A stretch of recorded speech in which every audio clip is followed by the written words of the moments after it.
Hi everyone, Mr. Dave here with Woodbury Public Library, and today I'm excited to be bringing you back to Adulting 101. This week we're going to actually be focusing on filling out deposit slips, so let's get started.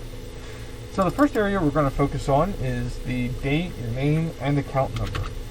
Now, just like with filling out a check, filling out a deposit slip requires you to have a legible penmanship at least, so if you can just write it down as clearly as possible, that will help you out a lot in the long run because the tellers will have a less hard time trying to figure out what you wrote down, especially when it comes to your account number and your cash and check totals over here.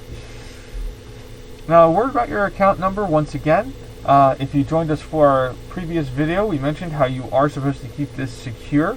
You still want to make sure that you're keeping this as secure as possible, so please be sure to remember that. Do not share your account number with anyone. Okay, so next section is cash. Now this is the amount of cash that we actually have on hand that we would like to put into our bank account. So I'm just going to go ahead and put in $5 here. Now some banks will have another row that says coin, and you can put in how many coins you want to put in for a deposit as well. This one does not, but we will move on to checks next.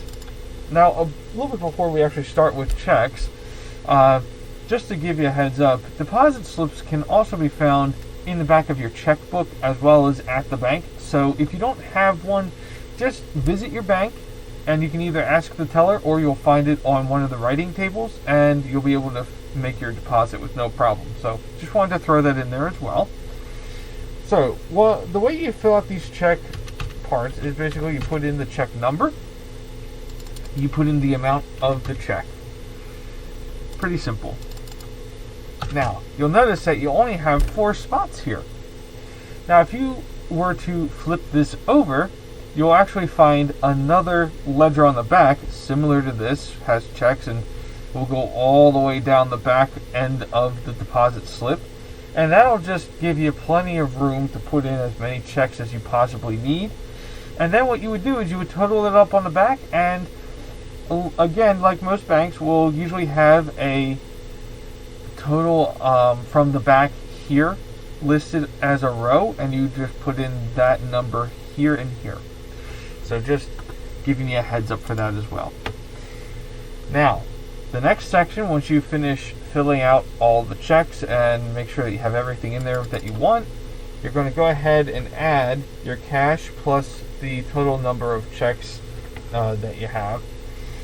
And that'll give us, in our case, $80 and 75 cents. Okay, so now we're getting close to the end. Basically, all we have to do is say how much money we want to take out for ourselves in cash. Now, you don't have to do this if you don't want to. If you want to put the whole $80 in, that's perfectly fine. But sometimes you want to get money out since you're there, so we're going to say we're going to take out $50. Okay. So then what you do is you take that $50 and you subtract it from $80.75. And that'll be the total amount that you're actually going to be depositing into your account. And that would be $30.75. So, I hope this video has been informative for you.